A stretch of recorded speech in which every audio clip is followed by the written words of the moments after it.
در روز قیامت از رعیتمون، از زیردستامون، از فرزندامون، از زنهامون، از این دخترایی که به ستر و حیا میگردد، از اینها پرسیده میشویم.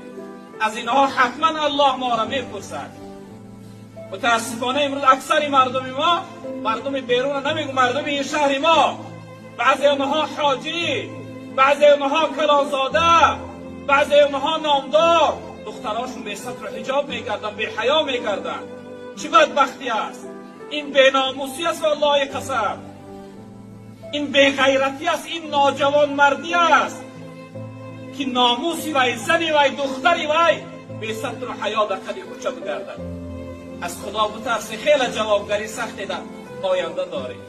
اگر بی‌پرواگی کنه والله قسم چه بلایی از این وبا سخت‌تر به بالای شما می آید. نسبت به اهل بیت خیلی هوشیار باشید.